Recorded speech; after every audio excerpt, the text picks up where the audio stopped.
Shalom. Apa kabarnya hari ini? Luar biasa ya.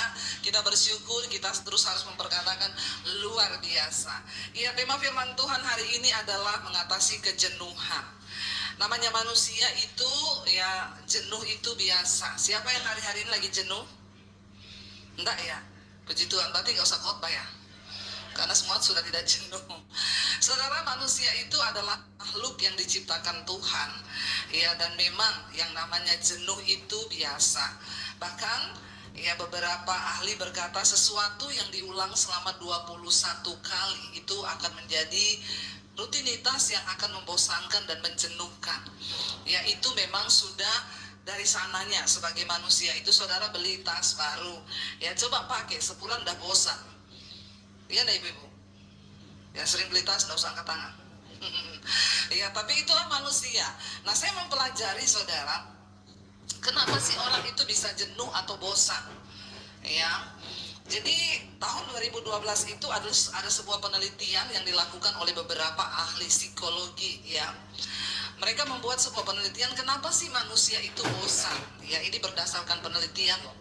Kita harus mengkaji dari segi ilmu pendidikan dan juga firman Tuhan ya. Dan mereka mendapatkan ya, kenapa orang bisa bosan dan jenuh itu adalah sebuah kombinasi dari kurangnya hormon bahagia ya, dan ketidakpuasan akan sesuatu dalam hidup. Jadi orang bisa jenuh, bisa bosan karena kurang hormon bahagia dan ada rasa tidak puas. Ya, jadi ternyata memang di tubuh manusia itu ada yang namanya hormon bahagia. Jadi bahagia itu tidak bisa dibuat-buat, apalagi pura-pura. Ya, karena itu sesuatu yang muncul dari dalam diri. Pura-pura tok capek, malah tambah stres. Ya, dilarang pura-pura bahagia. Bilang kanan kirimu, jangan pura-pura bahagia kau ya, nanti kau capek sendiri kalau pura-pura bahagia. Orang itu tidak bisa pura-pura bahagia karena dari muka kelihatan ya kalau pura-pura bahagia.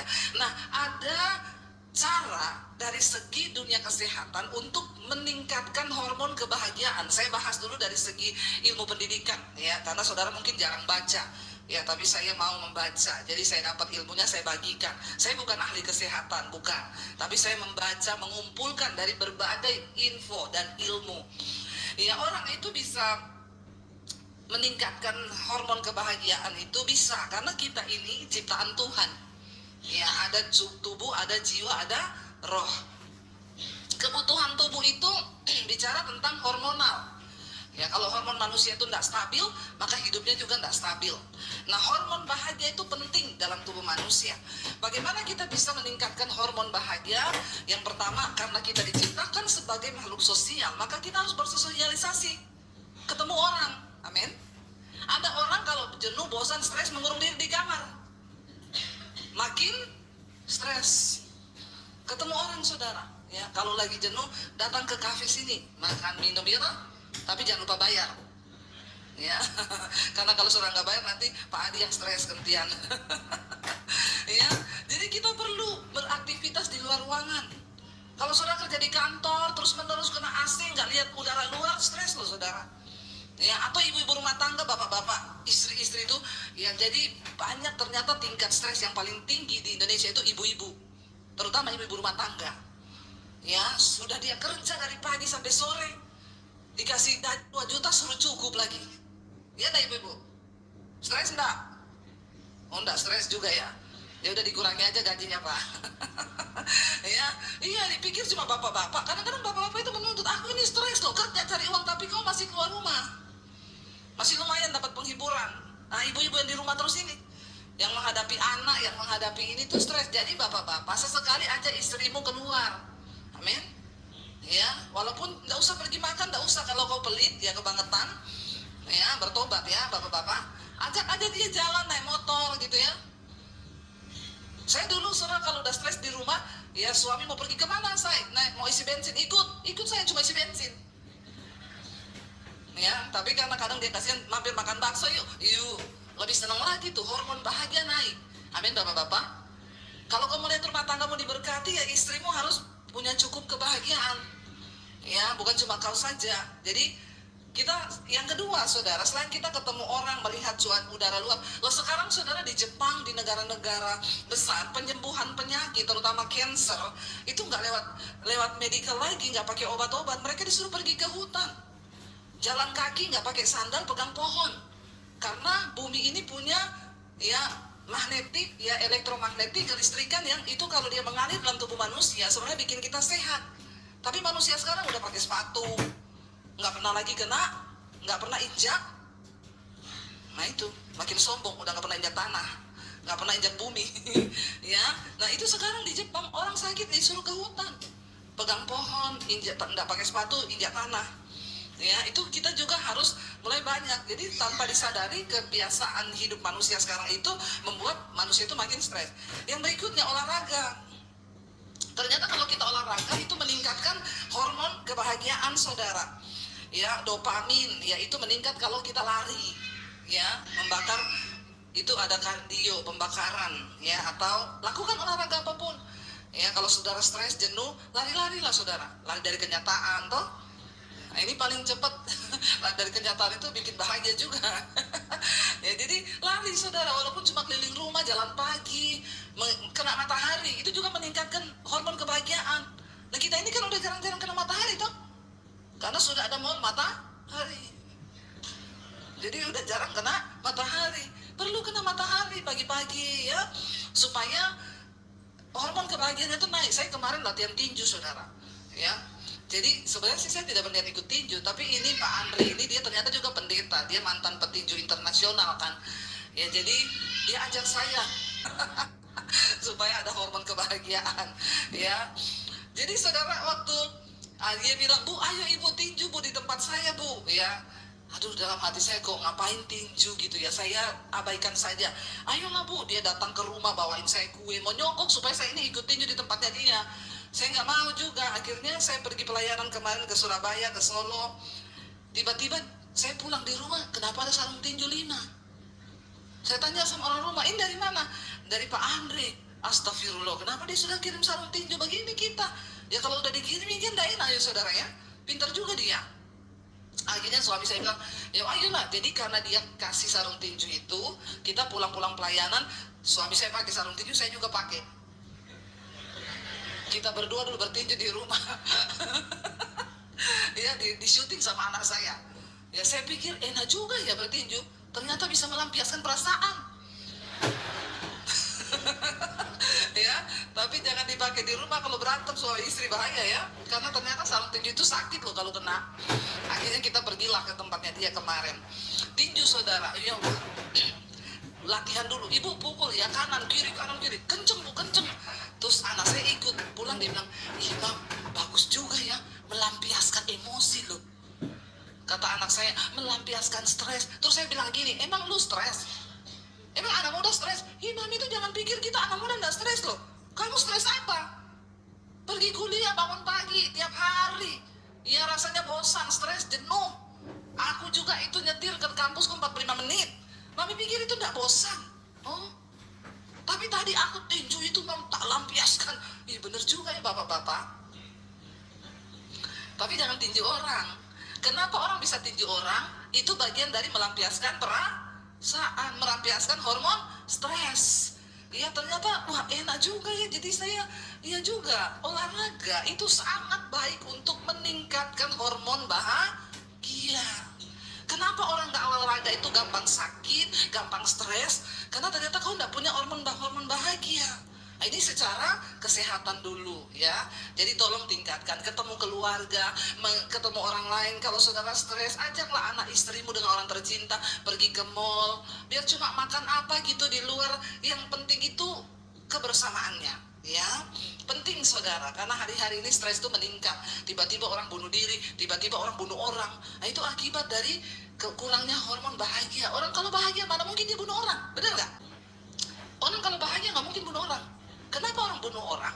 Karena tidak bahagia, ada rasa tidak puas. Nah, waktu kita nggak puas dan kita tidak bahagia, maka kita ini jenuh, bosan.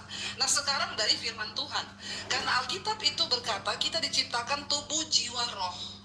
Sebaliknya kalau kita cuma dengan cara-cara tadi olahraga ya ini mungkin itu hanya di dalam tubuh. Tapi bahagia yang sesungguhnya itu datang dari jiwa. Bagaimana jiwa dan tubuh bisa bahagia kalau roh kita ini kuat. Nah, orang kalau cuma bahagia karena olahraga, nah itu dibilang pura-pura bahagia. Karena sesungguhnya roh dan jiwanya tertekan, saudara. Nah, kita mau belajar dari firman Tuhan, dikatakan di sana Yesaya 40 ayat 29 sampai 31. Coba kita baca bersama Yesaya 40 ayat 29 sampai 31. Baca dengan suara yang keras. 1, 2, 3. Dia menambah kekuatan kepada yang lelah dan menambah semangat kepada yang tidak berdaya. Nah, ini saudara, ciri-ciri orang yang tadi jangan ini dulu. Ciri-ciri orang yang kekurangan hormon bahagia, yang jenuh, yang bosan, itu mereka itu lelah ya dan tidak punya semangat, tidak berdaya ya. Apalagi udah jenuh ditambah lagi dengan persoalan dan beban kehidupan yang berat. Ya, tetapi ayat ini berkata, Tuhan itu memberi kekuatan ya kepada yang lelah dan menambah semangat kepada yang tidak berdaya. Kenapa kita perlu dekat Tuhan? Karena hidup ini melelahkan. Hidup ini melelahkan gak, saudara? Melelahkan loh. Mau saudara pendeta, mau saudara dekat dengan Tuhan, apapun, hidup ini melelahkan. Kita pengkhotbah berkata, ya, Salomo menulis, aku melihat segala yang dilakukan manusia di bawah matahari ini. Mereka bekerja dari pagi sampai malam cari uang. Itu hanya melelahkan diri. Dan Tuhan ya menciptakan manusia ini di bawah matahari dikatakan untuk melelahkan diri saja. Lelah, saudara, hidup ini. Bangun pagi, kita ada dalam sebuah rutinitas kerja. Belum lagi ada masalah. Ya, seringkali kita merasa lelah nggak, saudara? Lelah. Tidak dipungkiri, mau pendeta pun saya kadang sudah baru pulang dari luar kota, capek sekali. Ya, suami saya bilang, saya ayo syuting loh, mesbah doa. Capek nggak? Capek. Kadang jenuh nggak? Jenuh. Kadang bosan nggak? Bosan. Lelah nggak? Lelah. Tapi setiap kali kelelahan itu datang, saya bilang, Tuhan, Engkau kekuatanku. Saya mau melayani Tuhan, karena Tuhan sudah lebih dahulu melakukan yang terbaik buat hidupku. Siapa yang bisa memulihkan kita? Yang pertama diri kita sendiri ketika kita mau datang kepada Tuhan. Ya, kenapa kita harus dekat dengan Tuhan? Karena hidup ini melelahkan. Hidup ini capek. Sudah capek, kau jauh dari Tuhan, makin stres. Kita ini percaya Tuhan bukan supaya kita tidak ada masalah. Kita ini ikut Tuhan supaya hidup kita ini lebih ringan. Enggak, masalah tetap ada. Ini loh kesalahannya orang Kristen. Karena seringkali dengar pendeta khotbah, pendeta juga banyak sesat. Kau ikut Tuhan supaya tidak ada masalah. Kau ikut Tuhan ada pencobaan. Siapa bilang? Kita hidup di dunia yang sudah rusak. Bumi ini tempatnya pencobaan. Mau kau sungguh-sungguh ikut Tuhan, mau kau tidak sungguh-sungguh, sama-sama ada masalah. Tapi bedanya apa? Orang yang dekat dengan Tuhan, orang yang mengenal Tuhan, waktu masalah datang, dia dapat berkata, Tuhan adalah sumber kekuatanku. Itu bedanya. Ya, orang kalau hidup gak kenal Tuhan, saudara, stres. Ya, kau coba pikul sendiri persoalanmu. Tapi ketika engkau dekat dengan Tuhan, enak. Jenuh datang, bosan datang, masalah datang. Kau tidak berdaya, cuma datang sama Tuhan aja, duduk doa, nyanyi puji-pujian, sembuh sudah. Amin. Saya seringkali mengalami di saat kelelahan, kecapean, ya, mau syuting lagi harus melakukan hal-hal yang rutinitas seperti biasa. Kalau sudah begitu kadang saya nyanyi, saudara. Itu untuk menguatkan diri saya sendiri. Saya memuji Tuhan. Bayangkan udah capek, aduh Tuhan capek, tidak boleh bersungut, tidak boleh. Pekerjaan yang Tuhan berikan kepada kita itu kan sumber berkat bagi kita, amin. Kita harus mengerjakannya dengan hati yang tulus. Nah, ketika jenuh datang, bosan datang, jangan lari. Bangun imanmu, kuatkan dirimu. Ketika saya lelah, saya capek, saya berusaha nyanyi. Aku ada hari ini karena Tuhan baik dan teramat baik bagiku. Semua yang ku alami bersama indahnya kasih Tuhan seperti pelangi sehabis hujan. Langsung kuat rohnya, saudara. Apalagi ketika kita nyanyi hadirat Tuhan turun, kita nangis. Ya, orang perlu melampiaskan emosinya. Ya, makanya perlu nangis. Ada di sini yang sudah 1 bulan tidak nangis? Banyak ini orang-orang yang gak nangis, mukamu pasti tertekan. Perlu nangis. Nangis bukan karena ada masalah.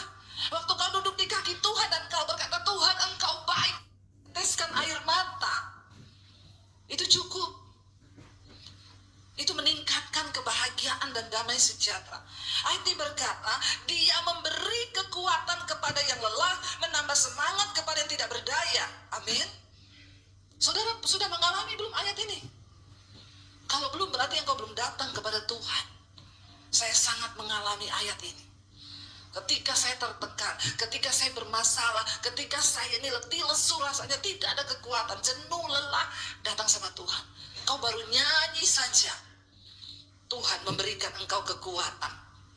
Dikatakan orang-orang muda menjadi lelah dan lesu, dan teruna-teruna jatuh tersandung. Nah, hari-hari ini banyak anak-anak muda, masih muda, udah gampang lelah, gampang lesu.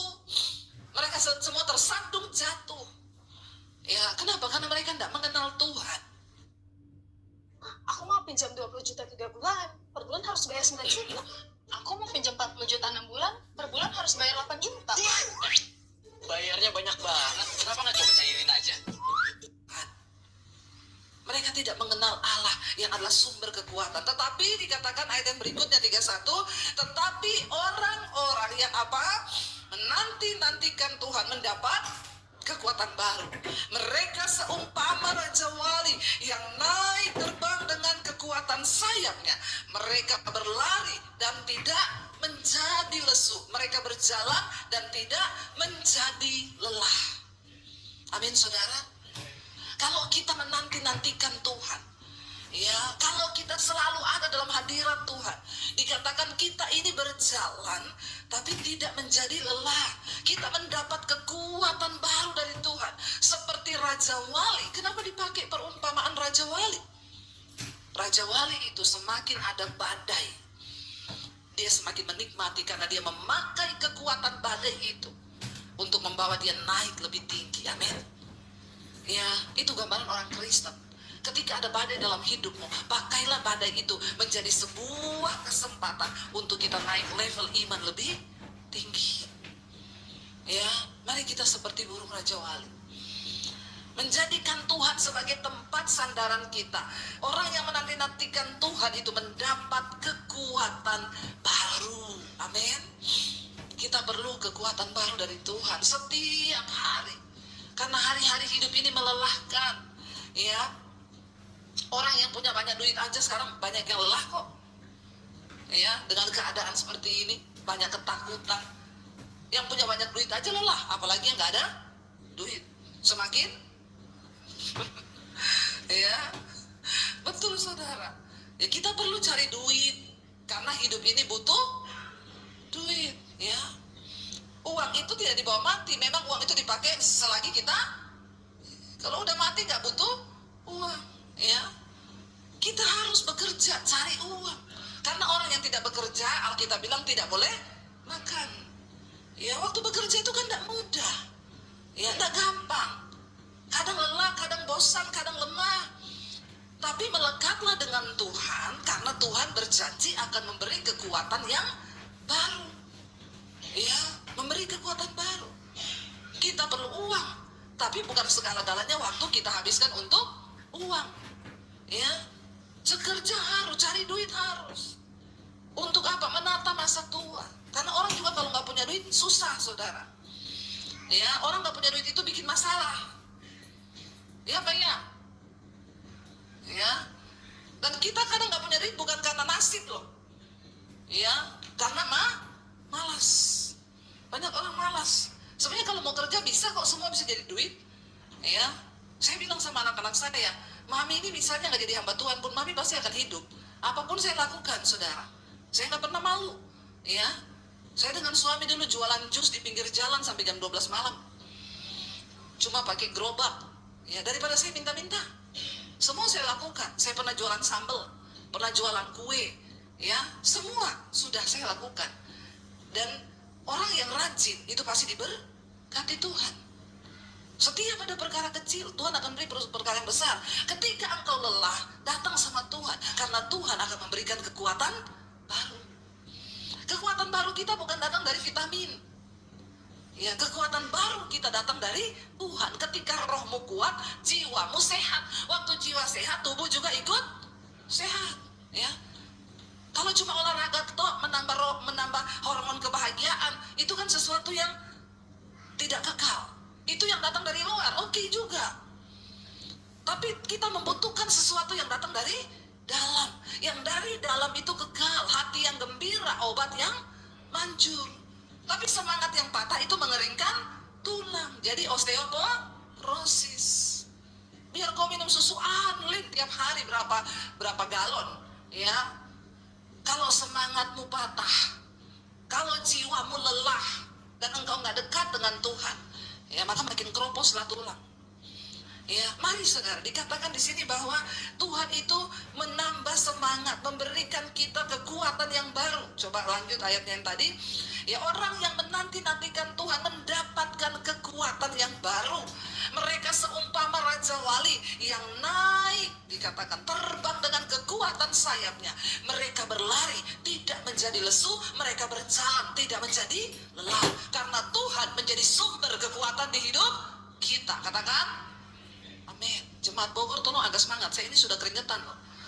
Saudara bilang amin aja, kayaknya berat ya. Amin saudara. Ya, kita berlari. Orang-orang bertanya, Bu Dewi itu bisa kuat dalam hidup ini bagaimana? Saya menghadapi terpaan badai hidup yang begitu keras. Tapi saya mau bilang, saya tidak menjadi lelah. Saya tidak menjadi lesu. Karena Tuhan adalah kekuatanku. Dia memberikan semangat yang baru. Hidup ini yang diperlukan adalah semangat, saudara. Kalau udah gak semangat, ya sudah. Orang yang kehilangan semangat mau ngapain? Ya, nggak bisa ngapa-ngapain. Kita kalau udah kehilangan semangat, ya bayangkan ya, kita ini sebenarnya tahu juga rahasia untuk mendapatkan berat badan ideal. Semua tahu toh? Tahu. Pertama, jaga mulut, jamu. Ya, jangan makan yang berlebihan. Kedua, geraklah olahraga. Kita semua tahu. Bahkan ada yang di rumah sudah punya alat gym komplit. Tahu. Tapi nggak punya semangat. Makanya kita harus memompa diri kita sendiri. Saya sama suami itu saling menyemangati. Kita kalau di tempat tidur gini, gimana ya mau turun badan ya? Terus kita berdua lihat-lihat gini, sebenarnya kita tahu loh. Kita nih tahu, ya itu ada treadmill, dipakai lah. Ya sekarang mulai menyemangati diri. Ya suami saya pagi udah semangat, ngomong sama dirinya sendiri. Semangat. Sekarang saya dilarang masak. Ya, udah kamu udah usah masak ya. Soalnya kalau sudah masak, pagi-pagi di meja udah ada makanan, tergoda. Iya deh, yaudah saya enggak masak. Walaupun saya hobi masak. Ya nahan diri. Jadi makanya nanti siang aja. Nanti olahraga treadmill. Ya lumayan turun pelan-pelan ini sudah mulai 2-3 kilo. Terus menyusut pelan-pelan. Ya karena kalau nggak begitu kita ini diundang kemana-mana dikasih makan banyak saudara. Dan kita kalau diundang ke kota mana, Bu, saya mau ajak ibu yang the best di kota ini. Nah bagaimana itu? Semua dikasih yang the best. Lah hamba Tuhan kalau nggak berhikmat, kita ini dibunuh sama jemaat. Dibunuhnya pelan-pelan. Apa dikasih makan? Ini habis ini lagi makan ya Pak di sana ya. Pak Adi sudah siap-siap lagi nih. Ya, tapi kita kan harus berhikmat. Makanya kita kesini nggak makan apa-apa dulu pagi. Ya sampai siang. Enggak bukan. Jangan ketawain saya. Loh ini ya. Saudara, sarapan terbaik itu adalah tidak. Benar, sarapan terbaik itu tidak sarapan. Karena waktu kita bangun pagi itu gula darah kita lagi tinggi. Sampai jam 8 pagi tubuh lagi memproduksi gula darah. Kalau kau tambah nasi, tambah minum manis, maka makin naik itu gula darahmu. Tahan dulu, sampai minimal jam 10, jam 11. Itu terbaik. Sekarang orang-orang sembuh dari sakit karena mereka berpuasa. Ternyata memang puasa itu baik. Makanya Pak Konrad itu sekarang intermittennya 24 jam. Dia makan sehari sekali toh. Ya, kuat ya. Memang cuma itu aja. Karena waktu perut kosong, tubuh ini memakan semua penyakit. Bahkan banyak orang sembuh dari kanker karena waktu dia puasa, ya tubuhnya lapar, dia cari apa yang bisa dimakan. Dia makan sel kanker untuk dirubah menjadi energi, saudara. Tapi kita harus belajar. Kalau nggak ada semangat, nggak bisa. Dari dalam semangat itu. Ya, dan Alkitab ini berkata Tuhan memberikan kita ya kekuatan yang baru. Ya, coba lagi ayat yang tadi dikatakan, ya, kita ini berjalan, dia memberi kita semangat yang baru. Ya, kita terbang tidak menjadi lelah, berlari tidak menjadi lesu, karena mereka berjalan tidak menjadi lelah. Kenapa? Karena Tuhan adalah sumber kekuatan di hidup kita. Daud berkata begini, saudara, di dalam ya Mazmur, Daud menulis begini. Kita lihat bersama, ketika Daud itu mengalami hal-hal yang menyakitkan, menjenuhkan, dia di dalam keadaan yang tertekan, ya, Mazmur 43 ayat 3 sampai ayat yang kelima. Daud berkata begini, saudara. Waktu dia mengalami sesuatu yang tidak enak dalam dirinya, dia mencari Tuhan. Dia berkata sama Tuhan begini, suruhlah terangmu dan kesetiaanmu datang, supaya aku dituntun dan dibawa ke gunungmu yang kudus dan ke tempat kediamanmu. Daud itu orang yang sangat mencintai kediamannya Tuhan, hadirat Tuhan. Ayat yang berikutnya dia berkata begini, maka aku dapat pergi ke mezbah Allah, menghadap Allah yang adalah sukacitaku dan kegembiraanku. Ini saudara, hormon bahagia itu. Hormon bahagianya Daud naik kalau dia ketemu Tuhan. Tuhan adalah sukacita dan kegembiraanku, dan aku bersyukur kepadamu dengan kecapi ya Allah, ya Allahku. Ayat berikutnya dia bilang begini, baca 1, 2, 3. Mengapa engkau tertekan, hai jiwaku, dan mengapa engkau gelisah di dalam diriku? Lalu berharaplah kepada Allah, sebab aku bersyukur lagi kepadanya, penolongku dan Allahku. Waktu kita ini tertekan, kita ini jenuh, kita ini bosan, katakan kepada jiwamu sendiri, hai jiwaku, mengapa engkau tertekan di dalam diriku? Mengapa engkau gelisah di dalam diriku? Perintahkan kepada jiwamu, bilang apa? Berharaplah kepada Tuhan. Berharaplah kepada Tuhan, sebab aku bersyukur lagi kepadanya. Salah satu cara untuk menghilangkan kejenuhan, kebosanan, rasa tertekan dalam diri kita adalah cari Tuhan. Dia sumber sukacita, dia sumber kebahagiaan. Yang kedua, bersyukur lagi kepada Tuhan. Jadi yang akan membuat jiwa kita ini tenang, yang akan membuat jiwa kita ini kuat, waktu kita bersyukur kepada Tuhan. Saya mau tanya Bapak Ibu yang engkau yang datang hari ini, ada nggak sesuatu yang perlu kau syukuri? Ada? Banyak? Banyak. Lalu kenapa kita tidak bersyukur? Bersyukur itu adalah obat penawar racun dari kejenuhan dan kelelahan. Waktu engkau mulai lelah, aduh hidup kok gini-gini terus ya, aduh kok gini, kau bilang Tuhan, ampuni aku Tuhan. Aku bersyukur buat hidupku hari ini. Karena aku masih hidup, itu adalah anugerah Tuhan. Apa yang harus kita syukuri di hidup ini? Satu hal yang terbesar yang harus kita syukuri di hidup ini adalah kita masih hidup. Ada yang sudah pengen mati? Biar kita doakan rame-rame. Ya, seberat-beratnya hidup kita, kita masih pengen hidup toh. Nggak ada orang pengen mati kan? Jadi hal apa yang terbesar yang kita harus syukuri dari hidup kita adalah hidup itu sendiri. Tuhan, mungkin hari ini hidupku berat, tapi aku memilih untuk bersyukur kepadamu atas hidupku. Lalu mulai, aku syukuri istriku Tuhan, aku syukuri suamiku Tuhan, syukuri anak-anakku Tuhan. Jadi seburuk apapun suamimu, waktu kau syukuri, ada berkat yang turun. Sepelit apapun suamimu, ibu-ibu, waktu kau syukuri suamimu, ada berkat yang turun. Tidak usah angkat tangan, ibu-ibu. Ya, yang suaminya pelit bertobat.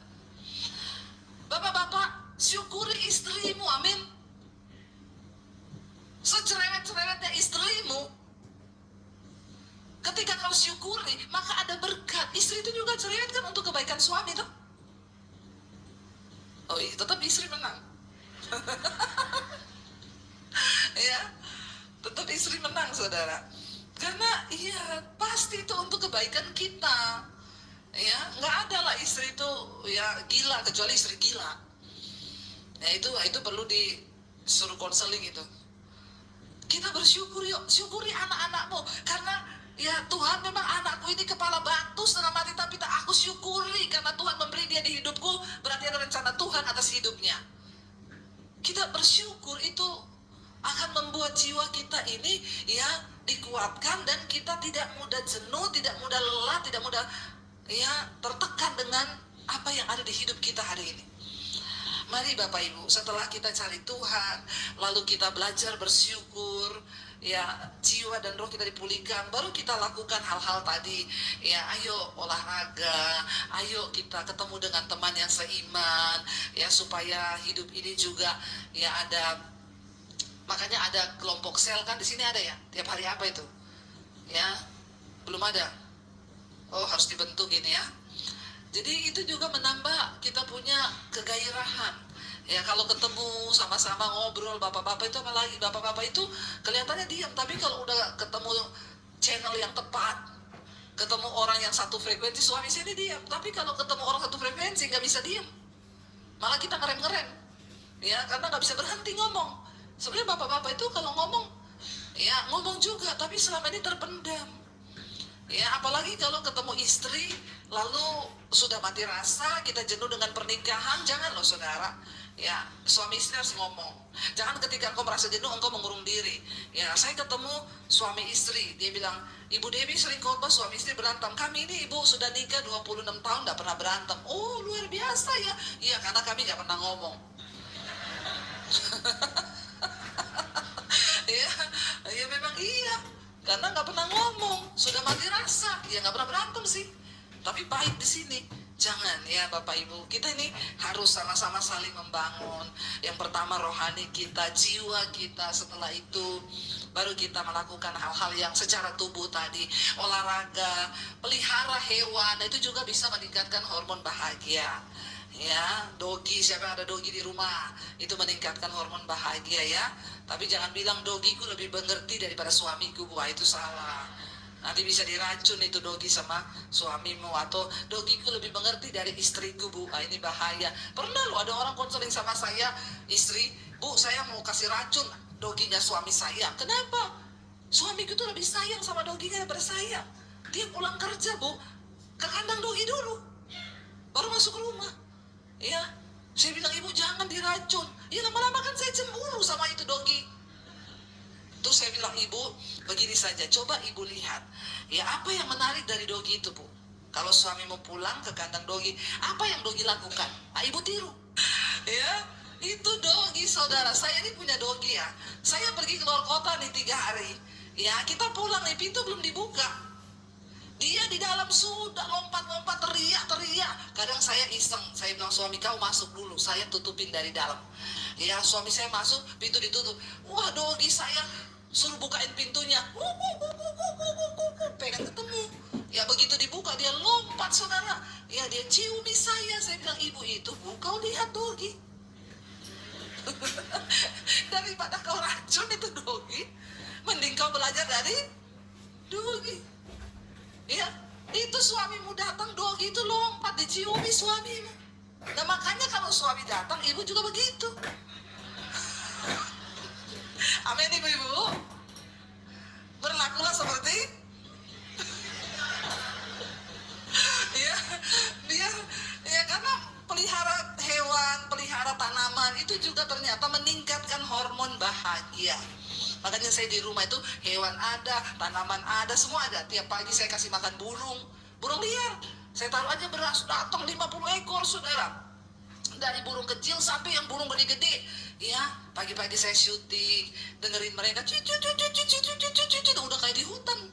Ya, dengerin mereka, cuman kasih beras ya, kasih jagung, ya datang saudara. Itu bikin bahagia loh. Kadang bahagia itu sederhana, men. Ya nggak perlu hal-hal yang terlalu besar. Kalau kita sudah menemukan kebahagiaan dalam diri kita, maka semua itu saudara berkat Tuhan mengalir dalam hidup kita. Amin.